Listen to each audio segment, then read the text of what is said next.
केंद्रीय मंत्री नितिन गडकरी गुरुवार दोपहर इंदौर पहुंचे। इंदौर एयरपोर्ट पर सांसद शंकर लालवानी, मंत्री तुलसी सिलावट, नगर अध्यक्ष गौरव रणदीवे, पूर्व विधायक सुदर्शन गुप्ता, महानगर विकास परिषद के अध्यक्ष अशोक डागा, सचिव राजेश अग्रवाल, पूर्व पार्षद सुधीर देगडगे, देवेंद्र इनानी, प्रमोद टंडन, जयपाल सिंह चावड़ा, कविता पाटीदार आदि ने उनकी अगवानी की। यहां से वे सीधे देवी अहिल्या यूनिवर्सिटी के तक्षशिला कैंपस स्थित ऑडिटोरियम में पहुंचे। यहां अमृत महोत्सव के अंतर्गत आयोजित व्याख्यान आत्मनिर्भर भारत की ओर बढ़ते कदम कार्यक्रम में मुख्य अतिथि के रूप में उपस्थित हुए।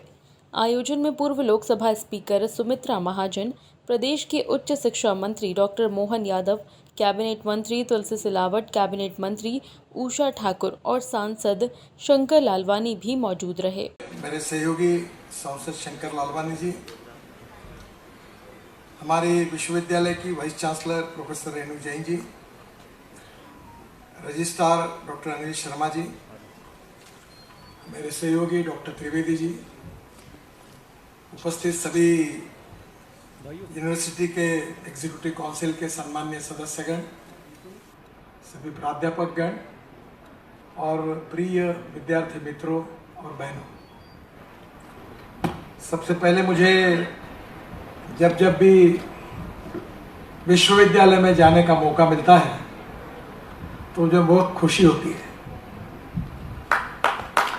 खुशी इस बात की होती है कि मैंने अपने जीवन की शुरुआत ही विश्वविद्यालय से की थी और राजनीतिक जीवन की भी शुरुआत वहीं से हुई। मैं स्टूडेंट लीडर था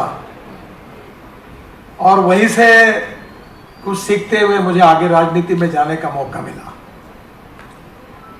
सबसे पहली बात यह है कि आज का जो विद्यार्थी है वो कल का नहीं, आज का नागरिक है। और मुझे इस बात की खुशी है कि हमारा देश दुनिया में ऐसा भाग्यवान देश है कि जिसमें 65% आबादी 18 से 40 साल के वयोगट में आती है।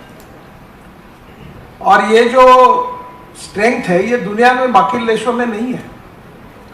आप अगर कहीं भी वेस्टर्न कंट्रीज में जाओगे तो वहां लोगों की कमी है, क्योंकि वहां सीनियर सिटीजन है पर यंग लड़के नहीं है, उसकी संख्या बहुत कम है। और इसलिए आने वाले समय में पूरे विश्व को दिशा देने की क्षमता रखने वाली young talented engineering man power अगर वर्ल्ड के किसी देश में है तो हम गौरव के साथ कह सकते हैं कि उस देश का नाम हिंदुस्तान है। और इसलिए सुखी, समृद्ध, संपन्न, शक्तिशाली, आत्मनिर्भर भारत का निर्माण करने की जिम्मेदारी सबसे ज्यादा किसी विशिष्ट घटक पर है तो वो युवाओं के ऊपर है। मैं स्वामी विवेकानंद जी की बात अक्सर याद रखता हूँ। दो बातें उन्होंने कही थी। उन्होंने कहा था कि चरित्र निर्माण ही राष्ट्र निर्माण है। The national character of the citizen is the basic strength of our country. और ये जो कैरेक्टर होता है ये संस्कार से होता है, और संस्कार जो होते हैं वो शिक्षा से मिलते हैं। और संस्कारों में नॉलेज ये पावर है, पर हमारे इतिहास, संस्कृति और विरासत से मिली हुई मूल्याधिष्ठित जीवन पद्धति भी हमारी सबसे बड़ी ताकत है। Bureau report, JSR times. ताज़ा खबरों के लिए सब्सक्राइब करें JSR टाइम्स और साथ ही नोटिफिकेशन पाने के लिए बेल आइकन को दबाएं।